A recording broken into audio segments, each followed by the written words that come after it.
Got East Carolina quarterback. Got Dennis White coming in next. Change Rib Shack for a Thursday. Breaking it down. Dennis is in the house. And let's get these Dennis notes together here. Dennis, good to have you back. Good to see you, Andy. Good to be here. We're going to have you on first, but Josh got here and Dennis got here. We're ready to go with Dennis now. Western Guilford, Southwest Guilford. Dennis, the floor is yours. Talk about that game last Friday night. It was an outstanding game. It was one of those games that it started out, a lot of penalties, both teams. Neither team could find its rhythm. Southwest got on board. Southwest scored first. Southwest then began to give Western many opportunities in that ball game. When you look at the first half, Southwest won the first half. Southwest had the momentum. Southwest had defense. Southwest had offense. Everything was clicking their way. But they did not execute and blow Western Guilford out to make them play catch up. They let them stick around. Whenever you let a team stick around with that momentous occasion that night, the ball field would have been ready to be named. Then you had the crowd. You had all media outlets there. So this team had a lot of fight left in them. Western Guilford came at the end of the match to give all the fight. One of the things that we look at about this game, about football, and I'm gonna give it to you real quickly. I know you like the quick version. One of the things that Western did well, they faltered, but they didn't quit. They bend, but they didn't break. All of those adjectives happened that night, and one of the good things about it, one of the men that was around, that old ball coach, Doug Henderson, I don't know that Doug Henderson come in halftime and talk with them, but they came on a totally different team. First half, they lacked defense. They lacked offense consistency. They didn't move the ball well. They came out not together. Then, as Southwest began to give them breaks, they began to capitalize. They got the running game going. Mr. Kevin Gushman got his team going. When Gushman started clicking on offense and defense, then Western had an opportunity to score. Okay, now they're down, I think, and if memory serves me correct, 10-7. 10-6 ball game. We have a 10-6 ball game. Then they began to get the momentum back after a fumble. They got the fumble. Western recovered the fumble. Now they got momentum going. Then they got an interception. What about when you got down, there was 3 minutes left in the game, about 3:35 to play. Western got the ball back. 3 touchdowns in the last 3:35 of that game. 3 touchdowns due to turnovers, as I said. That was an interception by Western, then by Southwest. Western turned around, threw an interception back.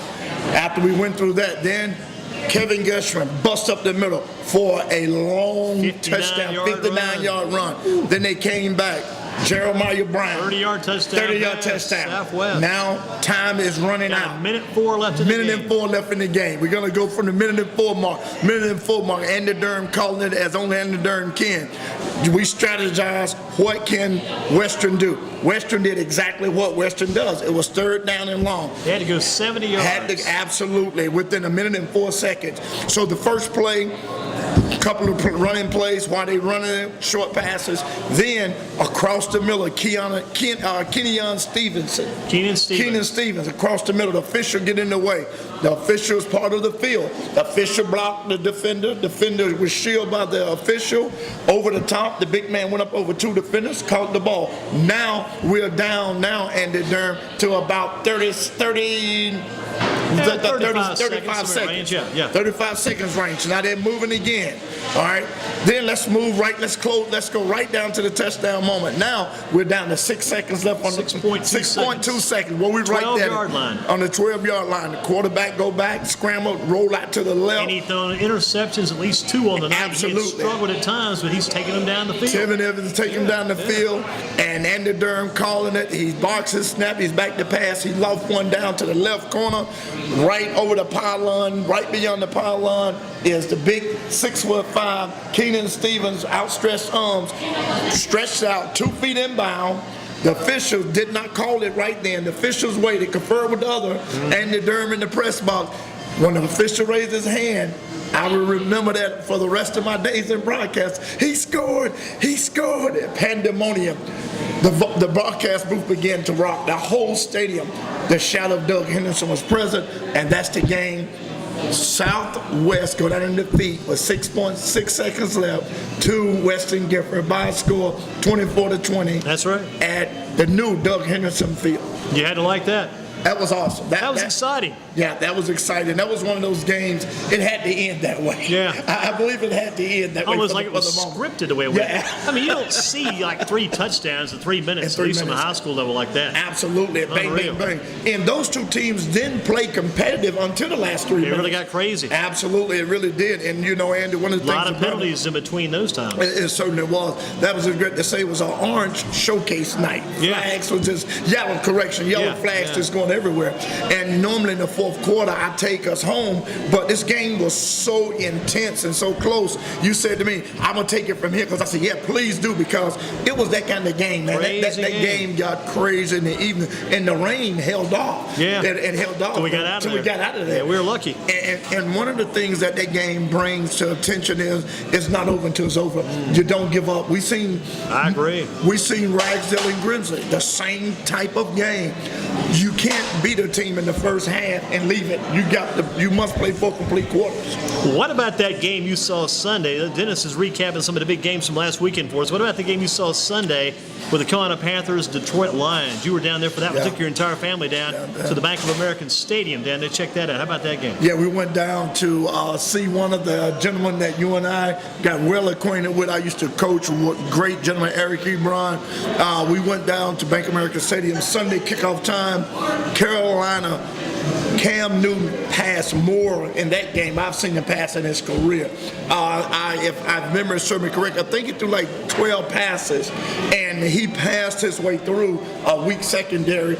Everybody came in thinking it's going to be the opposite. Matt Stafford is going to throw to Golden Tate, to Eric Ebron, and Calvin Johnson. Yeah. So, you know, he has 5 different receivers, and when you look at Charlotte, everybody know that they had Mr. Benjamin himself. Yeah. And so Cam Newton was able to pick that defense apart. Yeah, he started going to Greg Olsen and going to Jericho Cottree and Avant and went to those guys. Giving all those guys an opportunity to get him boy. And then Jonathan Stewart. Stewart had a good game too. Stewart had some runs that it seemed like they had him. He kept the feet churning, as you and I talked about. Yeah, we're talking about the catches made by that receiver out there, Jerry Rice. And then the kid out of Alabama did so well when he got to the pros, Julio Jones. How you get hit, you keep moving those feet. If you hit the ground, they haven't touched, you keep moving. And that's what Stewart was doing. He was getting popped, but he kept the feet jumping. And I can imagine coaches like Doug Henderson always taught running back, keep your feet churning. Keep driving. You never stop churning those feet until you're down.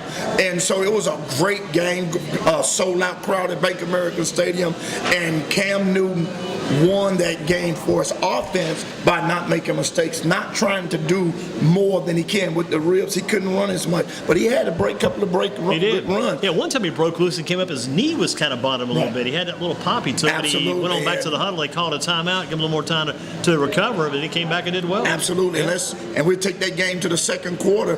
When the second quarter came, Matt Stafford was under so much duress the whole game. The defense, Luke Coakley, the entire defense, and one of the things about Luke that I heard you say, he is the only linebacker I know. He was on Eric Ebron. Eric Ebron, halfway 10 yards. He knocked the ball away too. And knocked the ball away. If it wasn't for him, Eric Ebron had his first touchdown of his inaugural rookie season. But Luke Oakley was back there. Luke is such a great defender, good linebacker, and Charlotte had a great defense. And Mr. Hardy. Tell you, a game last year the Panthers played against the Patriots. He got back in pass coverage that night, and a couple of plays were questionable. But I mean, he makes so many plays. Sometimes he gets the benefit of the doubt from the officials. And one of the questionable plays at the end of the ball game was his pass interference, or was he there? That had to be one of the that all of us can play sideline officials on. Yeah. And consequently, Charlotte won that game. I tell you, all of us could play silent officials, but all of us could not play pass defense from the linebacker position like Kuechly does. Well, I've never seen anything like that. Yeah, unreal what he does. Yeah, Luke Kuechly. I was saying Coakley, but yeah, Luke Kuechly, he's awesome. He make that Charlotte defense. Oh, yeah. There are so many. And you talked He about and Thomas Davis work so well absolutely, together. Wow, absolutely. it's amazing. And one of the guys you always talk about that was the minister of defense, Reggie White. Yeah. And Mike Singletary of the Chicago Bears. Oh, yeah. When you come and bring those type of guys, and you have to put Luke in that conversation because he is one of those guys that make things. Even Reggie White was defensive end, and still he was a minister of defense. I'd say another guy was a defensive crazy man too. Had to be Lawrence Taylor, number 56. And that night that happened to Joe Theismann, that changed the whole complexity of the game of how you now can hit quarterbacks. Yeah. So he helped quarterbacks out a lot, you know. They did. And one of the things, and to get back to that Charlotte game, that made a big difference was Charlotte played a complete game. Detroit came off a big win over the New York Giants with the receivers having 2 touchdowns apiece and come in, and the Charlotte defensive line did not allow Matt Stafford time. Eric Ebron was open 7 or 8 times. They talked to Eric about that. He's going to go back and review the film. He did real good in answering the questions. I thought Eric was going to blow it, but Eric is a very cool and complex. He learned a lot. That kid had really maturity. Picked up a lot of Carolina. Absolutely. Carolina's a school of intelligence. Right, Don Moore, they teach you that stuff at Carolina. And I know you made the difference, but anyway, I learned something when I was there too. I learned to get out of town when I could. But you're right about that. And plus, the defense played so well. The absence of Greg Hardy is like they didn't even miss Greg Hardy. Absolutely. And that's the thing that you and I always talk about when the big name players that we see it. Even on the high school level, when a star player go out, another star, say Andy Durham, like another star will be born. Tevin Quick replacing Alec Cobb, absolutely, another star will be born. We've seen that so many times over the years, and it means a lot to that player because if you're a second or third string guy, you can actually start for another team. Dudley has some guys right now, third string, that probably could be a first string starter at some other schools if they get an opportunity. Well, I was telling that one kid from Ragsdale, T.J. Parker, said he may have a look maybe at Gardner Webb, and it might have been Tevin Quick. One of those, I think it was T.J. Parker, said maybe Gardner Webb. I was telling him about Trey Perry out of Dudley. Went to Gardner Webb as a receiver. Coming out of Dudley as a quarterback. They quarterback in the state championship game. I don't think that they didn't win that one, but they came in second. But anyway, he went to Gardner Webb and became a receiver and sent every record to Gardner Webb book and top receiver to conference. Yeah. And that's a good transition. I tell anybody, wide receiver and a quarterback, they can always exchange positions because they both know that position so well. And Trey Perry was an outstanding athlete, a great leader. In following in his footsteps came Ricky Lewis. And then after Ricky Lewis came Hayes. And then after Hayes came Emmanuel Mosley. You know, a plethora of great quarterbacks. A lot of good quarterbacks right there. Absolutely. Yeah. And Andy Durham, those guys' names right there speak volume of the state of North Carolina because all of them meant a lot to Dudley Panthers and to the community. And that lets you know how Trey Perry, a guy, set the tone for others to follow. And then at Gardner Webb, he went and became the top receiver, and now he came back to help out his coach. Who is he coaching at now? I think last I heard he was at Smith. I haven't talked with his dad in a couple of weeks, but I'll make James sure. Trey Perry. Yeah. Absolutely. And James Perry III. James Perry III. Yeah. And another good thing about that Western game that you and I both talked about, right at the end, that's when confidence began to come out from Kevin Geschman. When Geschman displayed, I would not quit, the whole team corral around him, and they piggyback off of his momentum, and that changed the whole. That's why I always use my word complex of the game. That changed that whole game, and it don't take but one. So we had to give out Never Give Up award. That's got to go to Cashman, man. I can't give him every award. And you gave the Player of the Week award pretty much to that going to Keenan Stevens, the receiver. Keenan Stevens, absolutely. When you look at the last 2 catches to set up the winning, Weston Gifford would not have gotten that win if it wasn't for those if it wasn't for that first catch, where the official consequently was interfered with a player. He went over the top, set him up. Time running out, and hey, let's go for it all. Went to the same. Go back to the man that brought you there. Go back to the one that got you there. Yeah. You know, like the old Washington Redskins. John Riggins get the ball down to the 10-yard line. If it take them 4 opportunities, they're going to feed it to the one that got them there. Yeah. So you always ride the horse that got you in the race. That hot hand. Absolutely. Well, how about just quickly touch on this, not to try to take anything away from it or ignore it or leave it aside, but tough news this week about the death of the basketball player from Western Guilford, Neil Spinks. Was playing basketball at Tusculum College up in Greenville, Tennessee. Passed away earlier this week. Sad scene there. 21 years old, young man, and you hate to lose another one. Yeah, absolutely. And you and I was talking during the course of the week, and when you brought that to my attention, it really touched your heart, because I have a young daughter that age, and you never know what they're going through, what they're faced with. You and I talked about when we was in school, there was so many counselors, so many, it was a family, and now you're almost on your own. And when you're going through a crisis, some of these young kids feel like they're on their own. They don't know how to deal with it. And you know, we can certainly talk about the Smith young lady at Appalachian State, and now there's another young lady at Virginia Tech. It's so many young people in that is faced with so many decisions. And back to Mr. Spink, you never know what drove him to that point. You never know what he was dealing with, that he couldn't face another day, couldn't take it, couldn't cope. Life brings us a lot of problems, and I always was taught, and when this life give you a lemon, you have to make lemonades out of it. But some young people don't understand how valuable another day is. Yeah, and sometimes that last day, the one you're getting ready to maybe end it all on, that may seem like the worst ever, but then if you just wait one day, the next day comes up, there's no telling what that new day may hold. Could be totally different that next day. And it's almost like a game. Well, what's going to be like after this is over? It's so rough now, but maybe it may shock you what happens the next go round. Right. And I always preach them. I preach messages during revival. After this, you know, after the storm is over, the sun always shines. The sun will shine again. And there's going to be joy after this. That's going to be happiness after this. There's going to be peace after this. And so when you look all throughout the Bible, there's so many people went through, but the joy came after that, you know. And like you said, young kids, they don't understand that a better day is coming. They looking at the now, not looking at the later. When you focus on the now and you react at the now, it may be too late for the later.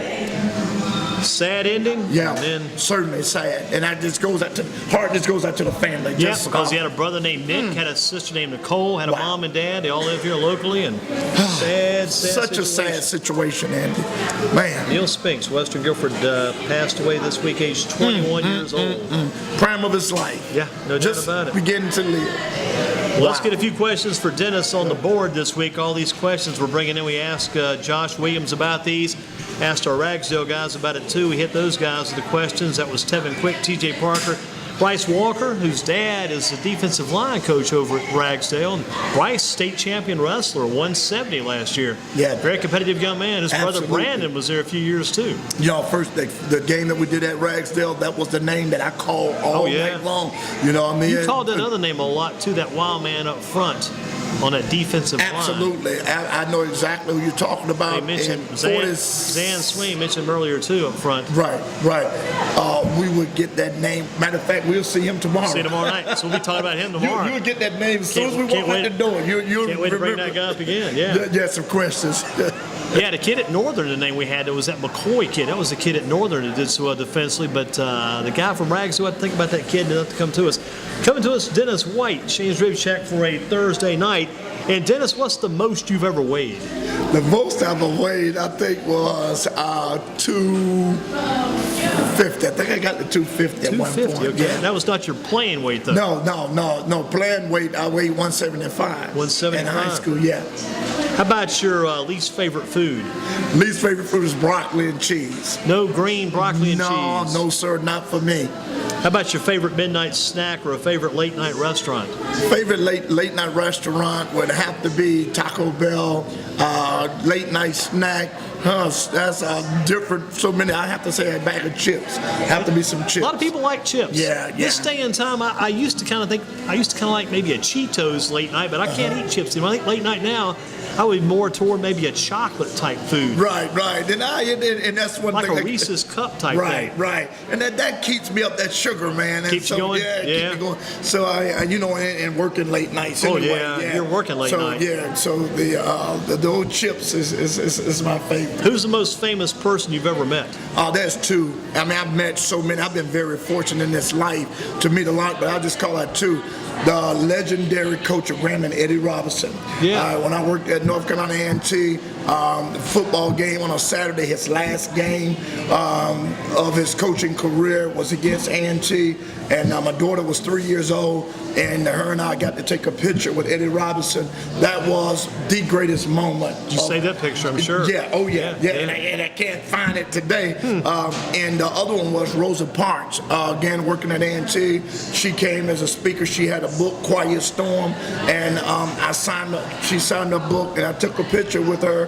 And now I had that picture at my last church in my office, and now I can't find that picture. I want to cherish that. And those are the two. There's so many, but those are the two that had an impact on my life as a young person through athletic and then through also the political arena. So Eddie Rosa Robinson, Parks. Grambling, and Rosa Parks. And Rosa Parks, yes. Thought you might say Lemon Lime from QMG and the Quiet Storm on his nighttime radio show. No. You've heard Lemon Lime, I'm sure, his program. Yeah, Lemon Lime. You just don't spell it with the Y, with the I. There you go. He was a Lemon man. Lime. How about for Dennis White, the toughest player or team you ever faced? I think the toughest team I ever faced in high school had to be Richland. Richland, South Carolina. Yeah, it had to be Richland High School. That's when they had the gentleman that played at LSU, Stanley Roberts. I had to guard Stanley Roberts. Basketball, right. Stanley Roberts went to LSU with Shaquille O'Neal. Stanley Roberts was about 7 feet tall, 200 and almost 90 pounds, and he embarrassed me so bad that night. I had to guard him. His power forward. He got on the blocks, and that was one of the toughest teams. What's your favorite sport other than football? My favorite sport other than football? Basketball? Basketball, yes, sir.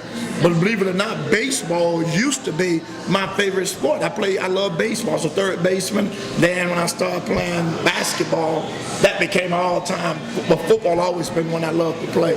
And, of course, swimming. I was on the swim team. Yes, right. Tell me about that one time. Yeah. What was your most thrilling moment in sports? The big play you made you should always remember? I think the biggest play I made that I will remember was in high school. We played. We was 5-0 against Sumter, and I was a kicker, and I kicked the ball off, and we got a fumble.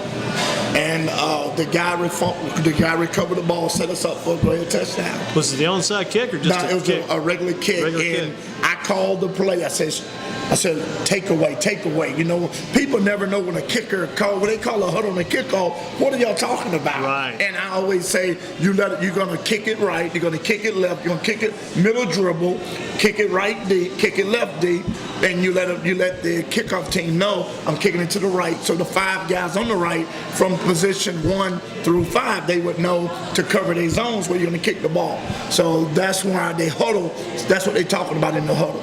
Taking it back to South Carolina, Clemson or Florida State? This game, I think, is at Florida State. Jameis Winston sits out the first half. Who are you taking in this Florida State all the way. They'll win it no matter what. Yeah, Jameis Winston, he'll be back the second and third quarter. So they need to do everything they can do against While he's not there. While he's not in, against that offense. How about UNC or ECU? UNC all They're going to day be in East Carolina Saturday. Yes. Wow. Because East Carolina played a good game against South Carolina that just barely beat them. Yeah. So, but UNC will come away with that victory. And you know the UNC quarterback? Yes, sir. I know that young man real well from Charlotte, North Carolina. He played at Ballard Creek. Marquise Williams. Yes, sir. Panthers or Steelers on Sunday night? Sticking with Carolina Panthers. Even though Greg Hardy, they're going to win. Even without Greg Hardy. Who'll be the star of the game, that game, you think? It's going to keep being Cam Newton? Or I think it'll be Cam Newton. We got to stick with Cam. That's his team. He's the face of the franchise. He's the face of the absolutely. What game out of the high school, colleges, or pros is your lock of the week? Guaranteed win. Who's going to get that guaranteed lock, guaranteed win this week? Out of college, pros, and high school? Any of them. I would go with Carolina. I would go with That's the lock Carolina. of the week. Yeah. Lock it down. Tar Heels. I go to Tar Heels. UNC Tar Lead Heels. pipe. Yeah. Guaranteed win. Guaranteed win. The cinch. How about who's in the most hot water? Ray Rice, he hit his fiance. The Panthers, Greg Hardy, he hit his girlfriend. The Vikings, Adrian Peterson, he hit his son with a switch. Or the Cardinals, Jonathan Dwyer, he headbutted his wife and then hit his son. Who's in the hottest water? I think it's have to be Ray Rice because right now he's the forefront. He is the one that got all social media, almost got the world's attention with the viciousness of it. The other guys is not as vicious as Ray Rice. So when you look at the element of that of what happened, I think he had the highest element of abuse.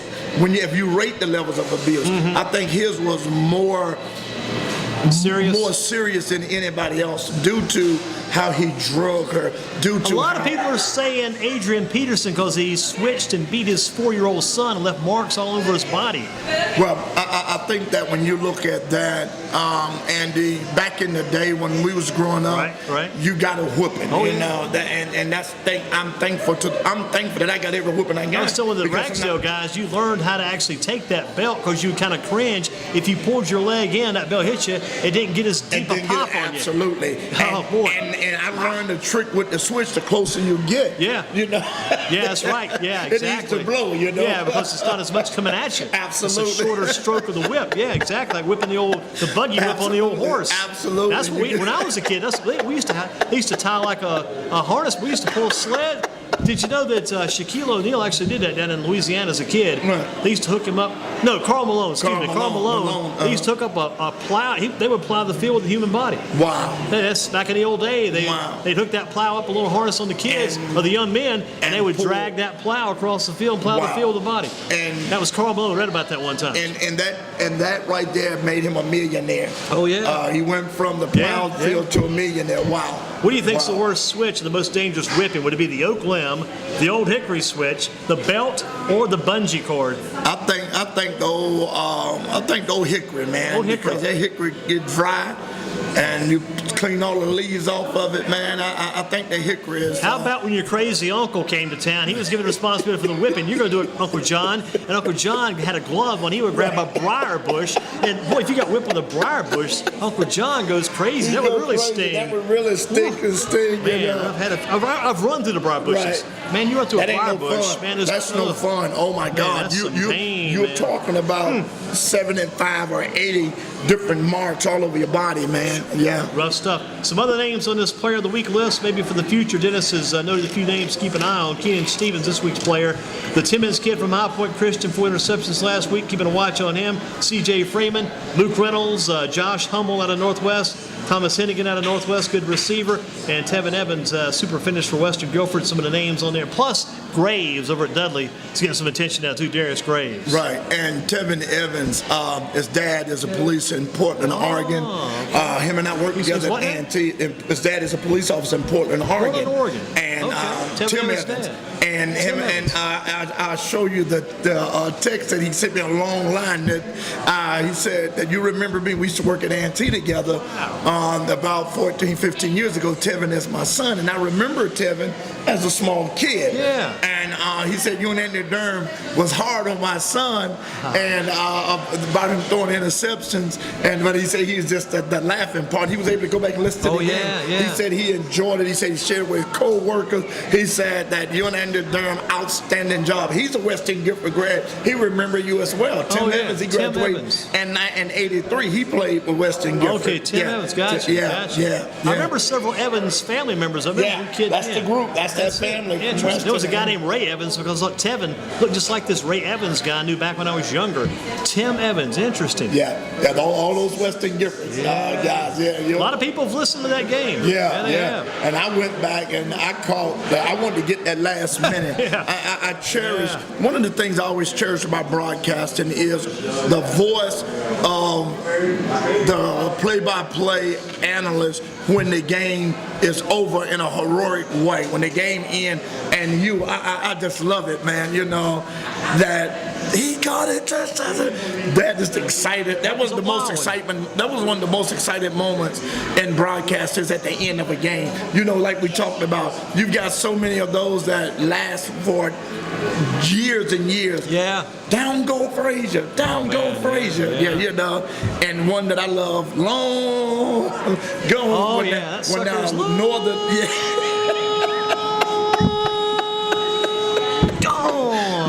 Those were good days. Yeah, you did it at Northern when they won that championship. Yeah, the when Logan you asked for that won there, and I said this, wow. and we had to hit that because he was long He was gone. long Logan, gone, yeah. Wow, what a play. They get that 8 touchdown to break the record. Oh, man. Matron Means. Crazy stuff. Wow. Wow, that is awesome. I hope we have something similar like that tomorrow night, Dennis. If we get a game like that, Southeastern Rags, I hope that game gets that way tomorrow night. And that would be a game that I would love to hear you again close it out like you did against that Northwest, against Western and Southwest. That was the game of the ages right there. It's good to hear that Tim Evans' name come up. I don't remember Tim that well, but I'm going to look him up a little bit more, though. Tim Evans' dad out in Portland, Oregon. Yeah, Portland, Oregon. He left from A&T in 1993 or 94 as a police officer. The recruiter came from Portland, Oregon, looking for officers in this area, and he signed up, and they recruited him, and he left us and went straight to Portland, Oregon. Amazing. Yeah, amazing. That's amazing. Well, you did a good job. Dennis, time to wrap it up for tonight, right? Yes, time to wrap it up. We're again here at Shane Rib Shack, GreensboroSports.com. On the behalf of Don Moore and the Durham, I'm Dennis White, bidding you all a good night. Again, football in focus here at Shane Rib Shack, and we'll start all over again on next Thursday night here at 6 o'clock. Local high school players and coaches come in with interviews and good food at Shane Rib Shack. Again, thank you so much for tuning in to another Football in Focus show here at Shane Rib Shack. Good night. Thank you, Dennis.